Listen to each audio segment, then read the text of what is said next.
I'm Frank and Xi. This is the wave. New technology has shifted global employment trend as 170 million new jobs will be created, whereas 92 million jobs will be displaced by 2030. Fastest growing jobs are driven by technological advancement, but the tech growth has also impacted clerical positions. Joining me now is the CEO of Robert Walters, Gerrit Bouckaert, to give me more insights about global hiring trend. Thank you for your time. Thank you, Frank. Okay, Gerrit, I think we have to talk about the 2024 trends first. So what was the trend in 2024 and how does that lead to 2025? Yes, so I think I would like to go a bit back further from 2020, and it's been a very interesting roller coaster so far in the recruitment world. So 2020 obviously had a dip, then we had a very fast incline of recruitment markets in 2021, 22. And then since 2023, we saw a slowing down, or a correction of the recruitment markets going into 2024 as well. And obviously with the geopolitical tensions that we are seeing, whether it's wars, whether it's inflation, interest rates up, companies are of course looking a bit more at costs. And when you look at costs, then they look at different hiring trends as well. And so we see a slowdown in 2024 and likely to continue in the first half of 2025 with hopefully some uptick in 2025 in the second half. So as what you said, of course, we see some geopolitical tension. Of course, we will talk about it later on.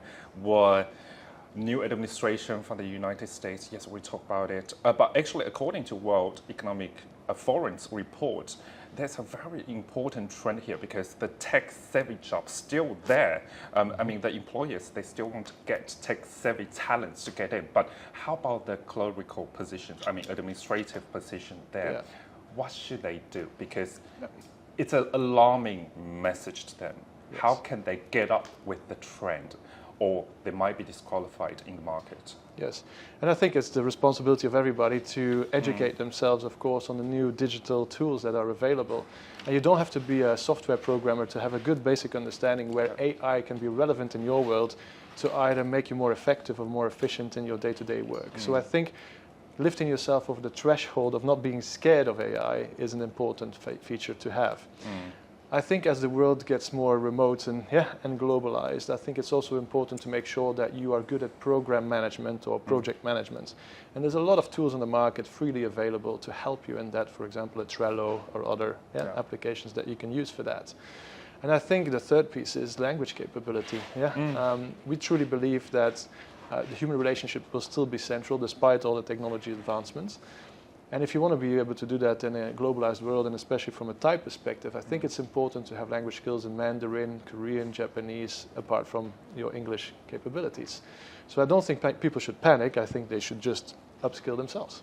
So it means that, of course, they have to take the chance to leap, as in get more language proficiency, or of course, program management is what you said. And there are a lot of digital platforms that can learn a lot of new skills too. Yes. And the great thing actually is that nowadays to upskill yourself, it's not expensive. I think online education has become quite democratic. And for a small amount, you can already find a lot of great quality courses. So I think that's a great progress as well from a digital point of view. One question out of our list, I just want to see, you are at the C-suite, of course, you are the CEO of Robert Walters. Do you think AI help your work? Yeah, absolutely. In what way? Inside of company, we have worked together in a partnership with Microsoft to have an AI playground for our staff, where they can go in, for example, and they can develop their own process improvements with the help of AI. And that's a fantastic way of seeing what our talent is actually wants to improve on the day-to-day powered by AI.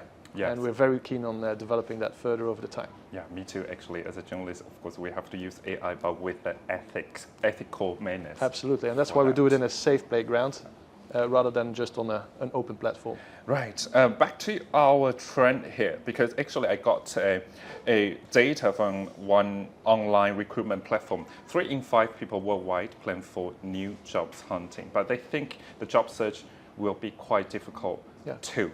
So what do employers now, what do they prioritize? What do they want to see from talents in 2025? Well, we focus more on leadership capabilities, of course. And what you saw in the 80s was more a need for IQ. Then in the 90s, you saw the development of EQ. And then in the 2000s came SQ, the more social, how do you adapt socially?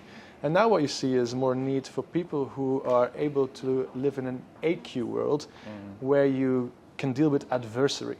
So because the world is changing so fast, you need to be agile to switch your mindset very fast and be okay with change. And with that comes positive thinking. And we see that our clients are screaming out for that type of mentality and resilience in their candidates. So I think there's definitely a world out there that is looking for that type of candidate. So if you skill yourself and make yourself strong in that, that's the future at the moment. One point is what you said. You have emphasized since the beginning of this interview. I think it's communication skill. Absolutely. The social competencies when you really meet the difficulties in a job and how to really communicate and lead the project to the right direction is the key. I think so. We talk about the geopolitical tensions. No matter where, no matter it's the new administration from the United States or other parts of the world, we still see the tension, rising tension now. So how does that really impact the global hiring trend? Because I think there's some connections in between. As innovator is the location, or of course the market there. How does the market react? Yes, there's definitely been a few interesting weeks lately, obviously with the appointment of Donald Trump at the helm of it and the trade tariffs that are threatening certain countries. Now, if you look at that, it's always in the terms of this global tendency, it's a bit of positioning in the negotiation table. And it's not about winners or losers, but it's about how does the complete, entire integrated trade, global trade is working, is a lot more complex than just China versus the US. And when certain actions are taken, there's always going to be certain people that take advantage, whether that's countries, whether that's industries that are benefiting from this type of geopolitical tensions. I was just in Vietnam, and actually Vietnam's GDP has grown about 7%. So they seem to have a good wind because of these tensions. Other countries will suffer a little bit more. And what you see with that is that companies are trying to de-risk that by diversifying their supply chain, by making sure they do offshoring, nearshoring, whatever they can see or foresee in their industry that will happen. But it's hard for CEOs now to manage this unknown, and hopefully, the markets will cool down a bit once that has been settled. Then there's also industries that are winning. If you look at defense industry, cyber, there's energy markets that are doing really well. That's where you see true winners coming out as well because of insecurity. That tends to be helping them moving forward in their business. So it's what you said, of course, when wars or conflicts come in, so some particular industry they will get benefits. But of course, you said that you just been to different countries in Southeast Asia. Have you seen some shift in Southeast Asia or in Asia Pacific? As in, because we see this kind of conflicts in the world. So maybe employees or people they want to move to safer place. Have you seen the trend, or what's the shift inside? I think some countries are a little bit more shielded from the economic winds, especially markets with big domestic demand. For example, if you look at an Indonesia, huge population, less volatile to what happens in the world, compared to, for example, a Singapore, where obviously the financial services industry gets hit directly if there's a recession or there's changes in the world. You do see some shifts and changes there, and if you look at the demand for demand of new jobs in the market, Singapore has been hit the hardest, whilst in other countries like Vietnam or Indonesia, that's less the case. So there's quite a big diversity in Southeast Asia on how the hiring trends are evolving. How about the tailwind of, especially of course, Singapore is comparatively stable, and Vietnam and Indonesia, of course, Thailand right now are growing. Have you seen other parts? Employees in other parts in Asia, they still want to move to Southeast Asia. They still want to have a relocate to Southeast Asia to see more opportunities. Yeah, I think I sit in a global role and I'm based out of Europe, and a lot of people show a lot more interest now in Asia, given that Europe is slowing down a bit as well. You can see what's happening in the UK. It's not an attractive market now in terms of employees. So there's always that drawn. But people need to realize that the old days of expat packages are gone. You will compete with local talent as well. And of course, you need to have a company that is willing to sponsor you to come in here. But you do see a lot more localization at the same time. A lot of companies are now run by local talent, whilst in the old days it used to be more expat talent. So it's a good evolution, I think. And if we look at our Thai operations, we have a Thai office head now, which I'm very pleased with. Yeah, great sense there, because of course we see the UK GDP doesn't really grow that more, as in nearly 0%, and you talk about Vietnam 7% here, so it's very quite a comparison there. Thailand. So we have seen Thailand really growing quite fast too in this period, but of course right now in the global hiring trend, I mean employers, they still focus on tech-savvy talents. How about Thailand's market? What do you see? Yeah, I think it's a good market. We have seen a shift of companies coming to Thailand to set up their shared service centers as well, or the development centers. And what is also great to see that there's a decent fintech ecosystem here. And we see investments from big global companies on cloud computing or even data centers being set up here. And I think that's in Thailand, if they want to create a climate for that to attract, you need to be able to produce enough talent, but also the infrastructure for things like data centers. But Thailand is definitely on the map there, and I think it's making good progress. Yeah, but of course there's still some differences between Vietnam and Indonesia too, as in some business leaders, they talk about climate change initiatives. Thai government should really focus on that.